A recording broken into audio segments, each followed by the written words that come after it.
Deputados e senadores, acostumados a trabalhar de terça a quinta-feira no Congresso Nacional, resolveram dar expediente nesta sexta para garantir a manutenção do orçamento secreto. Depois de 3 anos sem transparência, eles aprovaram uma resolução que torna menos secreto esse mecanismo de distribuição de dinheiro público entre parlamentares, administrado pelos presidentes da Câmara, Arthur Lira, e do Senado, Rodrigo Pacheco. O julgamento no STF sobre o tema foi interrompido na quinta pelo ministro Ricardo Lewandowski, indicado por Lula, quando o placar pela inconstitucionalidade estava em 5-4, faltando apenas os votos dele e de Gilmar Mendes, que podem virar o jogo. Hoje, Lewandowski tratou a paralisação como uma, aspas, homenagem, aspas, ao Congresso, cuja resolução, segundo ele, teria atendido muitas das preocupações ventiladas pelos ministros. As homenagens entre judiciário, executivo e legislativo estão na moda em Brasília. Seus membros se reúnem a portas fechadas, confraternizam em festas com samba, negociam indicações de aliados e atuam juntos pela acomodação geral de interesses. Mas será mesmo vantajoso para os brasileiros que eles trabalhem tanto fora dos horários normais de expediente? Alguém aí se sentiu homenageado? Tudo isso será discutido aqui no CNN Arena, hoje com Marco Antônio Villa, historiador, escritor e comentarista político, Madeleine Lasco, jornalista e escritora, nossa analista de economia Raquel Landim e Hélio Beltrão, comentarista de economia da CNN. Boa noite.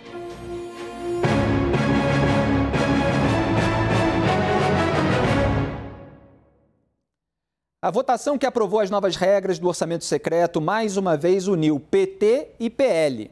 As duas legendas já tinham votado juntas na Câmara pela alteração da lei das estatais. Dessa vez, os votos dos petistas causaram críticas de um aliado de Lula, o senador Renan Calheiros. Quem traz os detalhes ao vivo de Brasília é a repórter Carol Rosito. Boa noite, Carol. Oi, Felipe. Boa noite para você, boa noite a todos. Pois é, olha, o senador Renan Calheiros fez essa crítica, criticou publicamente a manutenção do orçamento secreto, consequentemente a posição do PT que votou a favor desse projeto de resolução, Isso porque internamente Renan avalia, acredita que a medida vai aumentar o poder do presidente da Câmara, Arthur Lira, que vai ter uma fatia maior desses recursos das emendas de relator. O senador Randolfo Rodrigues também foi nesse sentido, criticou a análise desse projeto nesse momento. Ele achava que isso tinha que ser feito depois do julgamento do Supremo Tribunal Federal para que a resolução pudesse ser adequada à decisão do STF, mas de qualquer maneira o Congresso votou, colocou para votar hoje, nessa sexta-feira, até um dia típico para uma sessão do Congresso, esse projeto de resolução que foi aprovado até por ampla maioria pelos deputados e senadores, sem nenhum tipo de alteração ao texto que foi apresentado pelo senador, o relator, senador Marcelo Castro. Bom, do lado ali de quem critica o texto, afirma que de fato não há uma transparência em relação ao chamado orçamento secreto, que é o que está sendo exigido nesse momento pelo Supremo Tribunal Federal, mas quem apoia a medida, que foi a favor a esse projeto de resolução, afirma que o projeto traz ali critérios de transparência, impessoalidade, além de garantir pelo menos 50% dos recursos para a área da saúde, educação e também assistência social. Bom, como é que ficou a divisão desses recursos segundo o texto, Felipe? Olha, 5% entre o presidente e o relator da Comissão Mista de Orçamento, 15% então para os presidentes da Câmara e do Senado e 80%, a fatia maior, para os partidos políticos de acordo com o tamanho das bancadas. Aí entra aquela proporcionalidade, maior a bancada, maior o recurso, menor a bancada, menor o recurso. É importante a gente lembrar ainda que essa votação está acontecendo em meio ao julgamento pelo STF da constitucionalidade ou não das emendas de relator, por isso, na avaliação de alguns parlamentares, essa resolução pode influenciar o resultado do julgamento, que até agora está 5-4 pela inconstitucionalidade, mas hoje, inclusive, o ministro do STF, Ricardo Lewandowski, esteve aqui no Senado, numa reunião com o presidente do Senado, Rodrigo Pacheco, e disse que ele vai levar em consideração essa resolução. A gente separou um trecho da fala do senador Renan Calheiros, que mais cedo falou, então, dentro do plenário da Câmara, fazendo essas críticas ao PT. Vamos acompanhar. Eu acho que é talvez um momento muito difícil do Congresso Nacional. Acho que é uma incoerência brutal do PT. Eu conheço a posição do presidente Lula. É uma posição totalmente contrária à inconstitucionalidade do RP9. e, lamentavelmente, acabei de conhecer o encaminhamento do PT, que é um encaminhamento totalmente incoerente com o que pensa o seu líder, não é? O presidente eleito. Ouvimos Renan Calheiros e o PT rebateu as críticas do senador. O líder do partido na Câmara, deputado Reginaldo Lopes, afirmou que o partido estava tomando a posição correta e comentou que o senador Renan Calheiros criticou o PT por causa da disputa entre ele e Arthur Lira no estado de Alagoas. Vamos ver esse trecho do discurso do parlamentar. Então eu tenho aqui a minha consciência do que nós estamos fazendo e tomando a posição correta. Acho estranho que o senador Renan Calheiros venha aqui tentar dar lição ao meu partido, ao Partido dos Trabalhadores, sendo que o partido dele encaminhou sim em todos os processos de votação. Então espero que o Parlamento Brasileiro e o Congresso Nacional não traga para essa casa as brigas do estado de Alagoas.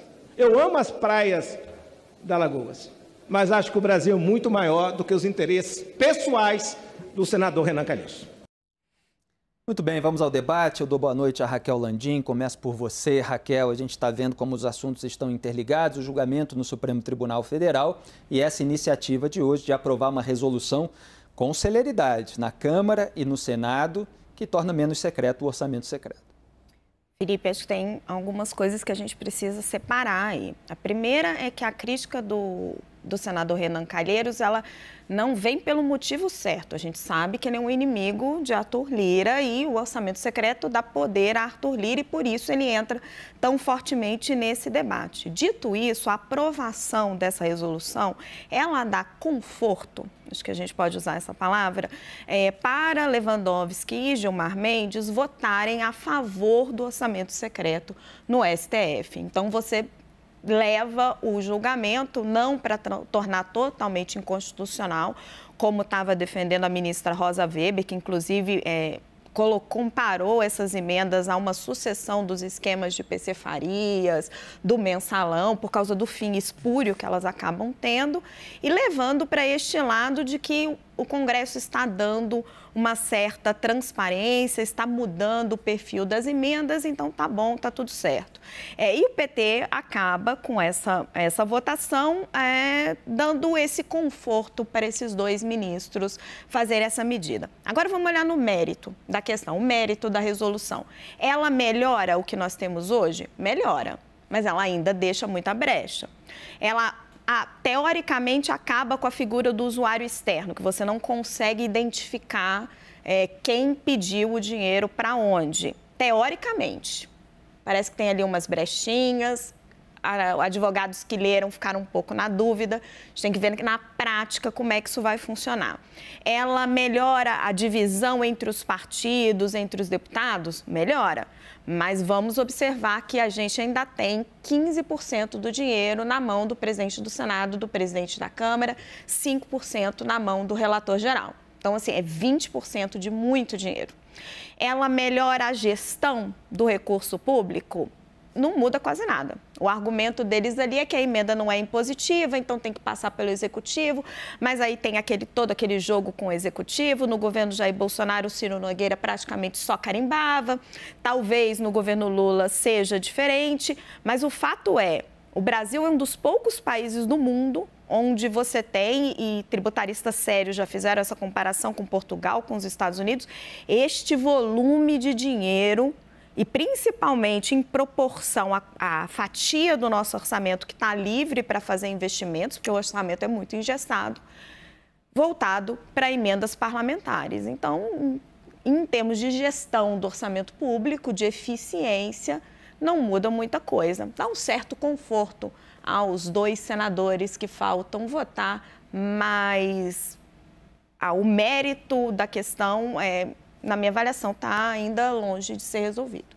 Lembrando que durante 2 anos, os parlamentares pegaram ali fatia desse orçamento, que por meio desse recurso que são as emendas de relator, sem deixar o nome e sem que a gente soubesse exatamente qual era o valor que cada um estava pegando. Quer dizer, eu costumo dizer que até numa quitanda tem registro de caixa, e no Congresso Nacional, que lida com dinheiro público, o dinheiro dos pagadores de impostos do Brasil, aparentemente não havia registro suficiente, porque mesmo quando a ministra Rosa Weber cobrou transparência, houve ali uma demora, um certo corpo mole para fornecer todos os dados, e nem todos foram entregues como ela mesma registrou no seu voto. Provavelmente não vamos saber, né? Porque isso não está nem em questão. Exatamente, isso vai ser relevado por esses ministros que querem a manutenção do mecanismo. E a figura do usuário externo, uma rubrica que colocaram ali, depois dessa cobrança de transparência, para se ter o nome de alguém que requisitou a verba, me parece, né? E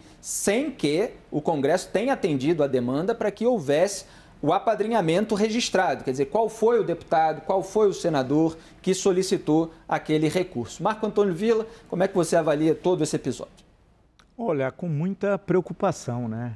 O orçamento secreto é igual ao jabuticaba, só tem no Brasil, né? Porque o momento mais importante da história de qualquer congresso de país democrático é a votação do orçamento. É quando a população acompanha os seus representantes debatendo para onde vai o seu dinheiro e sabendo intuitivamente a população quais são os grandes problemas nacionais. E aí tem toda aquela discussão, o país participa e tal. No nosso caso, essa alteração de hoje, ela continua sendo inconstitucional, né? Na minha leitura, eu sou um simples historiador, mas a cabeça do artigo, o caput do artigo 37, está muito claro lá, falando da transparência, da eficiência, em suma, está na Constituição. E essa mudança continua dando poderes, assim, fantásticos, mas fantásticos ao relator, às mesas diretoras, né, aos dois principais partidos políticos em termos de representação, e são opostos, isso que é interessante, né, PL e PT, ideologicamente falando, né. Em suma, muda muita pouca coisa. Pode ser que o que foi apresentado na introdução por você tenha sido um acerto para que a votação que está 5-4 fique 6-5, né, na segunda-feira, e a constitucionalidade seja garantida, entre aspas, e fique tudo como está. Agora, mostra também o enfraquecimento do governo Lula antes de tomar o poder no dia 1. Né? Porque o mais curioso de tudo e o mais exótico é que é o Congresso, quem vai encaminhar efetivamente esse orçamento no ano que vem, não é o mesmo Congresso que está aprovando agora no apagar das luzes dessa legislatura, o que também é outra coisa estranhíssima. Em suma, é um sinal ruim e que os atores e os grandes protagonistas da economia brasileira, os investidores, etc., certamente estão extremamente preocupados. O Villa abordou essa questão dos partidos com maior representatividade, com maior bancada, porque agora há uma distribuição para que os líderes também possam fazer uma distribuição interna dessas verbas. E aí você tem bolsonaristas e petistas que votaram juntos hoje pela aprovação desse mecanismo, parlamentares que eventualmente podem ser beneficiados por esses recursos a serem levados para os seus redutos eleitorais. O que você destaca em todo esse episódio, Madeleine Lasco? Olha, a primeira coisa que eu destaco é que o Lula fez uma campanha que era um cheque em branco, com exceção de uma promessa: acabar com o orçamento secreto. A única promessa que ele fez na campanha já sabemos que não vai cumprir. Foi alertado por diversos analistas, diversos jornalistas, até vários políticos falaram que no nosso sistema de governo, sem uma reforma política, você não tem como tirar o orçamento secreto, que é uma espécie de legalização do mensalão. Se está falando aqui de, melhorou um pouco do que estava antes, continua sendo um retrocesso. A forma como o nosso orçamento era feito antes de fazerem essa vergonha, essa excrescência, que é um orçamento secreto numa democracia. Se tem coisa que abala a democracia, é você não ter transparência com o povo sobre o gasto do dinheiro dele. Fica claro que a prioridade não é a democracia, não é o povo, não é a defesa da Constituição. É o arreglo de quem chegou ao poder. E é isso que vai ser feito agora. Como era antes de ter orçamento secreto? Já era o ideal? Não, não era. Havia inúmeros críticos sérios sobre como o processo que a gente tinha de execução do orçamento antes com as emendas, ele já era problemático. Aí pioraram muito. Agora voltou um pouco, mas nós estamos hoje pior do que nós estávamos antes. Não tem justificativa isso. Por que esse retrocesso democrático, esse retrocesso de administração, essa conta? Quem vai pagar no futuro é o povo, é a gente. Isso é um retrocesso gigantesco. Agora, nunca tivemos dúvidas de que haveria um grande acordão para manter esse orçamento secreto, porque Jair Bolsonaro deu todo o poder do mundo nas mãos do Centrão e agora, para tirar, vai ser muito difícil. Não sei se seria possível tirar isso agora sem um colapso institucional, porque o poder no Brasil, ele não é dado aos políticos pelo tanto de proposições que eles trazem, de soluções para o futuro, de projetos de país. O político tem o poder na medida exata do perigo que ele representa. E esse pessoal que está com orçamento secreto negocia oferecendo perigo. Não era uma coisa possível de fazer, apesar de ser absolutamente imoral que a gente tenha isso no Brasil. Obrigado, Madar. Como eu chamo minha parceira Madeleine Lasco. E eu lembro que a PEC da transição, do estouro, do precipício, como queiram chamar, ela está em tramitação nesse momento e o Lula precisa ali do apoio do bloco do Arthur Lira. Nós comentamos muito nos últimos dias que pode ser preocupante para o Lula o Arthur Lira irritado. Há uma pressão do Arthur Lira para manter o controle, algum controle do orçamento secreto, além de eventuais outras demandas nesse toma lá da cá que ocorre nos bastidores da República. Então, a gente vê uma modulação para que esse orçamento secreto seja mantido e isso pode estar dentro de uma negociação também para aprovação da PEC do estouro. Como é que você analisa todo esse episódio? Hélio Beltrão, boa noite. Boa noite, Felipe. Boa noite, pessoal. Eu concordo com o que foi dito. Eu acho que o ponto inicial para a gente avaliar é que o processo de emendas ele é muito diferente do processo orçamentário tradicional. O processo orçamentário tradicional, todos os partidos negociam, você tem uma comissão mista do Congresso Nacional, ambas as casas, então, concluindo com o que é o orçamento concordado, e então todas as forças políticas podem dar o seu pitaco e estamos representados por meio dos políticos nesse processo. Agora, quando você tem emendas, aí está na mão de poucas pessoas e aí tem a questão da falta de transparência que vocês mencionaram, que pode até ser corrigido, mas pelo formato que está aí, eu acho que pode até piorar pelo que foi aprovado hoje. Continua muito focado aí nos caciques, que vão determinar, então, para quem direcionar. O que a Madeleine falou é correto, eu entendo que é uma espécie de mensalão institucionalizado, porque você está comprando a sua base política no Congresso por meio desse acordo, né? E, portanto, eu acho que isso aí não deveria acontecer neste volume, né? A Raquel mencionou que em outros países não existe isso e não existe nesse volume especialmente. Cresceu muito essa questão de emendas nos últimos 3, 4 anos, era muito menor. Nos Estados Unidos a gente tem o pork and barrel lá, que eles reclamam também pra caramba, que é o mesmo princípio, né? Um deputado ter uma cota para fazer no seu reduto local normalmente. A gente no Brasil já tem um orçamento descentralizado nos municípios, nos estados, onde você pode fazer atuação local, mas o deputado que foi eleito por aquele reduto, ele quer um dinheiro para ele continuar sendo reeleito. Então, esse mecanismo também, além de toda essa negociação política, PEC, tudo isso que a gente está falando, ainda tem essa coisa de tentar se perpetuar sempre reeleito, usando verbas direcionadas ali para os locais que elegeu esses representantes. Então, eu acho isso tudo muito ruim. Deveria haver um limite de tamanho. Eu entendo que teve na redação de hoje uma espécie de tentativa de fazer limite, mas assim, não pode passar da soma das emendas individuais e de bancada, sei lá, algo assim, mas não existia um limite monetário. Só essas emendas aí de relator são 19 bilhões que estão no orçamento, e mais as outras, sei lá, passa de 30, não sei quanto é. Mas isso tinha que ser muito menor, 1/5 disso, 1/10 disso, para a coisa ficar razoável. Lembrando que já tinha emenda individual, de bancada, de comissão, e aí criaram essas emendas de relator que compõem o orçamento secreto. Você queria complementar, Raquel? Felipe, eu queria só fazer para o nosso público uma linha do tempo política para as pessoas entenderem um pouco desse jogo. Arthur Lira e o presidente eleito Lula tinham um acordo, que era: o PT apoia a reeleição de Arthur Lira, fez essa manifestação publicamente. Em troca, Lira entrega a votação da PEC na Câmara. A PEC passa no Senado, Lula manda recados ao Supremo Tribunal Federal para votar o orçamento secreto, algo que estava fora do cenário. Isso enfurece Arthur Lira. E a gente trouxe aqui que a relação de confiança entre eles estava muito desgastada. Arthur Lira vem com outro pedido, falando: olha, para eu conseguir essa PEC para você, vai ter que dar um ministério aqui para os meus aliados. Isso ainda está em discussão. No meio desse cenário, o Supremo Tribunal Federal, o ministro Lewandowski, para o julgamento. Para o julgamento, é aprovada essa resolução com o apoio do PT.